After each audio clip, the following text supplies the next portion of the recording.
Alright students, the topic for today's class is about file systems. So we'll be discussing the concept of file, and in that concept of file we will be talking about file attributes we have, file types, the operations which can be performed on the files. So this will be the things we will be discussing in the current video. So what is the concept of file? Basically, a file is a collection of related information. If suppose I am having a file which is having the student data, then it will have all the information related to that student only, right, to a student database. So a file is a collection of related information that is recorded on secondary storage or non-volatile storage such as magnetic disk, magnetic tapes and optical disk. A file is a sequence of bits, bytes, characters, words, or records whose meaning is defined by file creator and user. So, if I'm writing any text file using Notepad or a word processor, or if I'm writing any source code or any C program, then I know the meaning what I am writing and why I have written the file. So, that's why it is written that file is a sequence of bits, bytes, characters, words, or records, whatever is the type of file you are maintaining, and that will be defined by the file creator and user, right? So it is defined as a data structure which stores the sequence of records. So whatever the data is stored, that data is referred to as record. We will be dealing about record, database, attributes in the next videos. Files are stored in a file system. So जो ये सारी files होती है, चाहे आपकी कोई songs हैं तो वो भी एक फ़ाइल है, इमेजेस हैं वो भी एक फ़ाइल है, you have a note pad text file, you have a program or a source code, that's also a file. So there are different types of files, and all the files they have to be stored in a file system, right क्योंकि file system पर जब हम उसे store करेंगे तभी तो it can be accessed, retrieved easily. How you are going to store the data, how it can be retrieved, right, क्या उसका स्ट्रक्चर होगा फाइल का, क्या रूल्स अप्लाई होते हैं for naming of the files, right. तो these all operations are supported by your file system. So जितनी भी फाइल्स होती हैं they exist in the file system. And file system क्या है? It may exist on a disk or in the main memory, right? The collection of files is known as directory. The collection of directories at the different levels is known as file system. So files का collection होता है उसको हम directory बोलते हैं, and the directories are also stored within a file system, right? So file system क्या show करता है? It controls how the data is stored and retrieved. Because अगर हम ऐसा करें कि सारा डेटा एक साथ रख देते हैं सेकेंडरी स्टोरेज पे या नॉन वोलेटाइल स्टोरेज पे, डिस्क में आपकी basically, if we refer to the first point, then हमने सारा डेटा एक साथ रख दिया, आपने अलग से उनके फाइल्स क्रिएट नहीं किए हैं. So what happens, it will not be easy to find out कहाँ पे हमारा डेटा ख़त्म हो रहा है, कहाँ से नया डेटा बिगिन हो रहा है, राइट क्योंकि आपने तो सारा एक बड़ा सा ब्लॉक ऑफ डेटा बना करके स्टोर करा दिया है. अब आपने उसमें कुछ डिवीजन तो किया नहीं कि this is a part of one file, this is the part of another file. So you will not be able to find out where the data is starting and where the data is stopping and next कहाँ से begin हो रहा है. जब हम अलग अलग files में मेंटेन करते हैं, so the access of data becomes easy. You can easily find out by using the name of the file if you know it, या फिर उस डायरेक्टरी में जा करके हम सर्च कर लेते हैं. By separating the large data into separate groups and giving each a name, the data can be easily identified and retrieved. That is what we call as file. And ये जो structure होगा file का, क्या rules लगेंगे manage करने के लिए files को और उनके नेम्स को, उसके हम बोल रहे हैं file system. So there are files जो कि रिलेटेड इन्फॉर्मेशन रिकॉर्ड करते हैं on to the secondary storage या नॉन वोलेटाइल स्टोरेज पे, and the files are being stored in the file system, right. Files are organized in a file system which keeps track of where the files are located on the disk and enables user access. There are different types of files. Types of files कहने का मतलब ये है कि we can have a text file, we can have a executable file, we can have a binary file. So these are the few types of files, right? Next topic we have is about file attribute. So अगर आप किसी भी अपनी file को किसी भी drive में जाके खोलें, कुछ भी फाइल हो, means what ever is the name, चाहे कोई टेक्स्ट फाइल हो, चाहे कोई प्रोग्राम लिखा हुआ हो, कोई ऑडियो फाइल हो, कोई वीडियो हो, आप उसके प्रॉपर्टीज़ में जाके देखेंगे, you will be able to see file attributes, right. यानी कि उसका फ़ाइल का साइज़ क्या है, फ़ाइल का नाम क्या है, लोकेशन क्या है, एंड यूज़र कंट्रोल्स यानी कि जो एक्सेस कंट्रोल्स को शो कर रहा होता है. सो देर आर डिफरेंट प्रॉपर्टीज़ या एट्रीब्यूट्स होते हैं हर फाइल के साथ एसोसिएटेड, और वो डिपेंड करते हैं operating system to another operating system कि उसमें क्या क्या एट्रीब्यूट्स प्रोवाइड किए गए हैं. लेकिन फ्यू कॉमनली यूज होने वाले एट्रीब्यूट्स जो फाइल को डिस्क्राइब करते हैं वो ये हैं. नेम, जो कि कैरी करता है फाइल का नाम क्या है, जिससे कि हम किसी भी फाइल को रिकग्नाइज करते हैं, राइट. जैसे आप कोई सी प्रोग्राम लिख रहे हो तो आप हेलो वर्ड लिख दिया, so that is the name of your program. So उस नेम से हमें पता चलेगा हम कौन सी फाइल को सर्च कर रहे हैं जिसे हमें एक्सेस करना है या कोई फर्दर ऑपरेशंस परफॉर्म कराने हैं. और नेम ही एक वो एट्रीब्यूट है जो कि ह्यूमन रीडेबल फॉर्म में होता है. You understand, whenever you are downloading files, आप उन्हें सेव करते हो, आप उन्हें कुछ नेम देते हो, that means you are able to read the name of the file, right. Files की नेम्स के साथ में कुछ एक्सटेंशंस रहते हैं, जैसे कि exe.txt, txt जो कि टेक्स्ट फाइल्स को शो कर रहा है, exe जो एग्जीक्यूटेबल को शो कर रहा है, and there are many more extensions like .pdf, .doc, depend करता है किस टाइप की फाइल है. इमेज फाइल्स हैं तो .jpeg. कुछ एक्सटेंशंस ऑपरेटिंग सिस्टम के लिए ज़रूरी होते हैं, जैसे exe फाइल है, so we will have to execute it, उस प्रोग्राम को हमें रन कराना पड़ेगा. Okay, so name is one of the attribute जो कि ह्यूमन रीडेबल फॉर्म में होता है, एंड फाइल को सर्च करने के लिए या रिकग्नाइज करने के लिए फाइल सिस्टम में बहुत सारी फाइल्स हैं, उसमें हेल्प आउट करता है. Then the second attribute is about identifier. वो एक यूनिक टैग है जो कि एक नंबर है जो कि एक फ़ाइल को दूसरी फाइल से डिफ्रेंशिएट करता है, एंड ये नॉन ह्यूमन रीडेबल है. That means there will be some words, letters, numbers that gives you the unique identifier. Then there is a type, and the type show करता है किस टाइप की file है. It's an image file, और it's a document file, it's a PDF file, और it's a source file, right, binary file है. So वो type को शो करता है. Location, this is a information जो कि शेयर करता है कि ये फाइल कहाँ पे स्टोर है, यानी कि बेसिकली पाथ या URL को स्पेसिफाई करता है. ओके, यानी कि D ड्राइव में जा कर के किसी फोल्डर का नाम होगा, उसके अंदर आपने फाइल स्टोर करा रखी है, so it will actually point towards the location of the file, right. Size show करता है कि फाइल का साइज़ क्या है. It might be in bytes और वर्ड्स और blocks, and possibly the maximum allowed size भी इंक्लूड किया जा सकता है. प्रोटेक्शन जो है वो शो करता है कि मेरे क्या एक्सेस कंट्रोल्स हैं. जो भी यूज़र ऑफ द फाइल है सिर्फ उसको रीड कर सकता है या राइट भी कर सकता है या एग्जीक्यूट भी कर सकता है. सो एक्सेस कंट्रोल्स में हम वो देख सकते हैं कि रीड, राइट, एग्जीक्यूट किस तरह का एक्सेस किसी भी गिवन यूज़र को प्रोवाइडेड है. सो प्रोटेक्शन क्या है, वो कंट्रोल करता है, असाइन करता है the power of reading, writing and executing.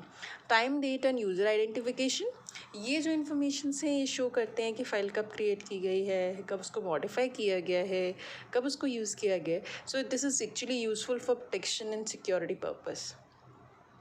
Information जो है सारी फाइल्स की जो है वो डायरेक्टरी स्ट्रक्चर में स्टोर होती है, यानी कि जितनी भी फाइल्स हैं उनकी सारी इन्फॉर्मेशन एक डायरेक्टरी में मेंटेन हो रही होती है, और डायरेक्टरी में जो एंट्री हो रही होती है उसमें फ़ाइल का नाम और उसका यूनिक आइडेंटिफायर, उससे हम लोकेट करते हैं बाकी एट्रीब्यूट्स फाइल के. ठीक है. So because directories are like files must be non-volatile and they must be stored on device and they have to be brought into the main memory as and when needed, right. So अभी तक इतना समझ में आ गया होगा कि files क्या होता है.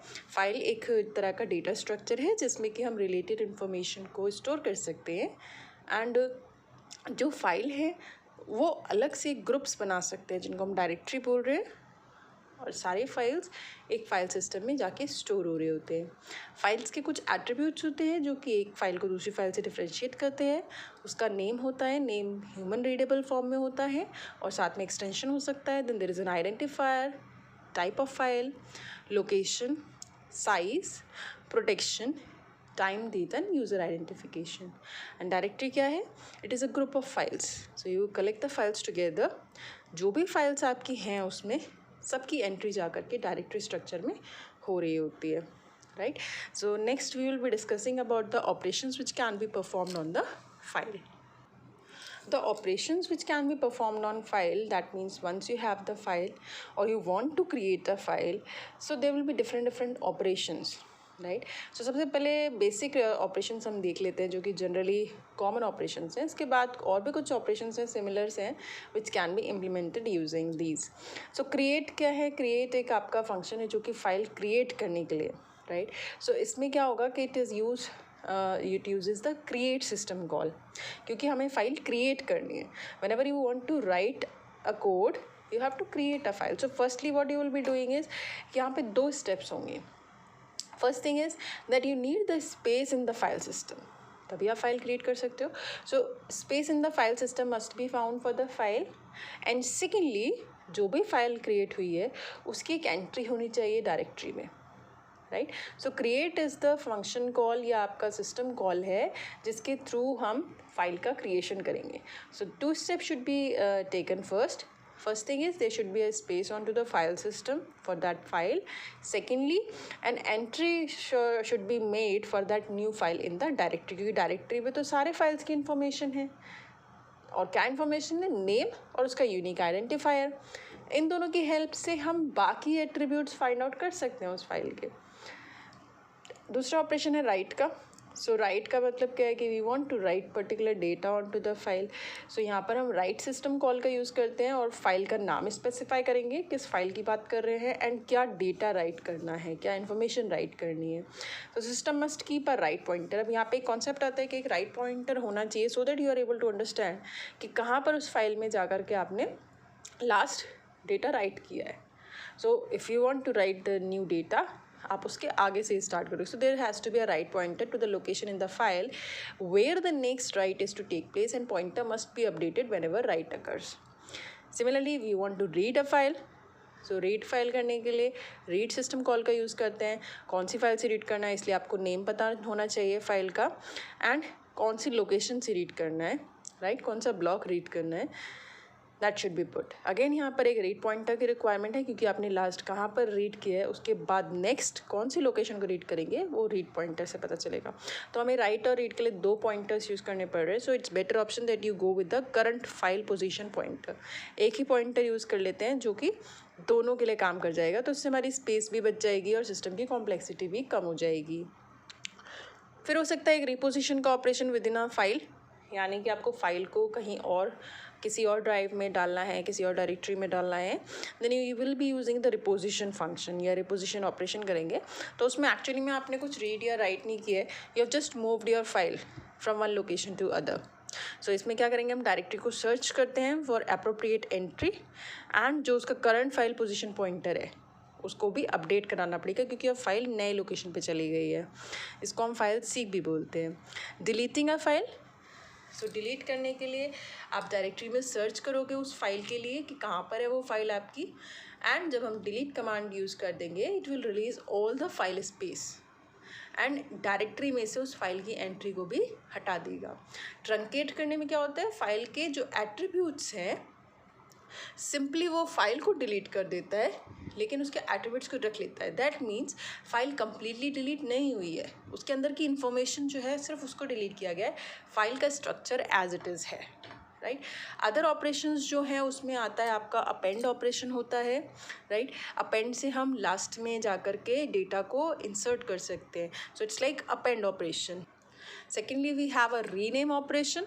सो कोई भी एग्जिस्टिंग फाइल है आपने बहुत बार रीनेम किया होगा. If you want to give a new name to the file you can use the rename operation. And then there is a copy. So अगर आप कॉपी करना चाहते हो तो पूरी फाइल को या तो कॉपी कर सकते हैं या फिर एक न्यू फाइल ओपन कर लेते हैं एंड डेटा पुराने फाइल में से रीड कर करके न्यू फाइल में राइट कर सकते हैं. Now there is a concept of open file table. So open file table का कॉन्सेप्ट क्या है कि ऑपरेटिंग सिस्टम जो होता है वो एक टेबल मेंटेन कर रहा होता है, operating open file table. So open file table में क्या है कि जनरली हमने देखा अभी पीछे जो ऑपरेशंस देखे हैं, डायरेक्टरी में से आपको एंट्री जो है फाइल की वो सर्च करनी पड़ेगी, जो भी नेम्ड फाइल है, चाहे उसमें आपको डिलीट ऑपरेशन करना था तो रीड करना था तो राइट करना था तो आपको वो नेम ऑफ द फाइल को डायरेक्टरी में सर्च करना पड़ेगा, राइट. सो इतने सारे जो सर्च ऑपरेशंस हो रहे हैं, हर बार डायरेक्टरी को सर्च कर रहे हैं विद द नेम्ड फाइल, तो ये जो सर्चिंग है बार बार इसको हम रोक सकते हैं. कैसे रोक सकते हैं, अगर हम ओपन सिस्टम कॉल का यूज़ करें.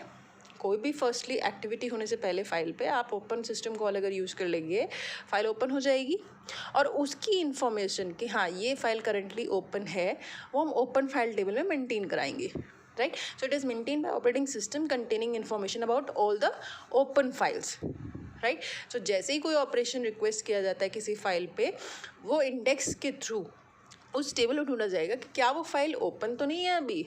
अगर वो फाइल ओपन है तो आपको सर्चिंग नहीं करनी पड़ेगी एंड डायरेक्टली आप ऑपरेशन परफॉर्म कर सकते हैं, राइट। एक पैरामीटर है ओपन काउंट, जो कि शो कर रहा होता है कितने प्रोसेसेस अभी फाइल ओपन किए हुए हैं। सो कोई भी फाइल अभी जब यूज़ हो रही है, जितने ज़्यादा प्रोसेस यूज़ कर रहे होंगे तो ओपन काउंट को हम इंक्रीज़ करते जाएंगे। जब फाइल की ज़रूरत नहीं रहेगी तो उसको हमें क्लोज़ करना होगा, right. So close system call का यूज़ करेंगे। तो it will be much better अगर हम स्टार्टिंग में ओपन सिस्टम कॉल का यूज़ करें एंड जो एंट्री है उसकी फाइल की ओपन फाइल टेबल में मेंटेन करा दी जाए। So when ever a new process comes और उसे उस पर्टिकुलर फाइल की रिक्वायरमेंट होगी तो वो ओपन फाइल टेबल में उस इंडेक्स पे उसको सर्च करेगा। वो फाइल अगर उसको वहाँ मिल जाएगी, that means the file is already open, it can start the operation on that file. और ओपन काउंट को वो इंक्रीज़ कर देगा क्योंकि अभी फाइल यूज़ हो रही है। जब उस फाइल का काम ख़त्म होने लगेगा, ओपन काउंट की वैल्यू हर एक प्रोसेस डिक्रीज़ कर देगा। जैसे ही ओपन काउंट की वैल्यू 0 आ जाएगी, दैट मीन्स कोई भी प्रोसेस उस फाइल को नहीं इस्तेमाल कर रहा है, तो ओपन काउंट हो गया आपका 0, यानी कि अब क्लोज सिस्टम कॉल यूज़ करनी है, ठीक है। That is the concept of open and close. And साथ साथ ऑपरेटिंग सिस्टम क्या कर रहा है, ओपन फाइल टेबल मेंटेन कर रहा है, ताकि सर्चिंग में जो टाइम जा रहा है बार बार डायरेक्टरी में से फाइल को, हो सकता है वो फाइल ओपन हो, ऑलरेडी भी यूज़ हो रही हो, लेकिन फिर भी न्यू प्रोसेस आएगा, वो उसको फिर से डायरेक्टरी में सर्च करेगा। So it is better option that you open the file once and used by all. So operating system use करता है 2 लेवल ऑफ इंटरनल टेबल्स, एक होता है पर प्रोसेस टेबल और एक होता है सिस्टम वाइड टेबल। पर प्रोसेस टेबल जो है वो इन्फॉर्मेशन स्टोर करते हैं कौन सा प्रोसेस जो है वो कौन सी फाइल्स को यूज़ करे currently, right. So current file का पॉइंटर क्या है, क्या एक्सेस राइट्स हैं उस फाइल पे, अकाउंटिंग की इन्फॉर्मेशन। सो पर प्रोसेस टेबल में ये डिटेल रहेगी। सिस्टम वाइड टेबल की बात करें तो ये प्रोसेस के इंडिपेंडेंट इन्फॉर्मेशन को स्टोर करेगा, यानी कि लोकेशन क्या है फाइल की डिस्क पे, फाइल का साइज़ क्या है। सो एक बार फाइल ओपन हो जाती है, it includes an entry for the file, so that is a system wide table. Process पर प्रोसेस टेबल, हर एक प्रोसेस कौन कौन सी फाइल्स को ओपन किए हुए है, that is the information. System wide table में कोई भी फाइल ओपन है, एक बार ही उसकी एंट्री हो जाएगी। Once the file is stopped in use, उसकी एंट्री क्लोज हो जाएगी और एंट्री डिलीट कर दी जाएगी। So this is the concept of file operations and open file table maintained by operating system to make the searching part easier.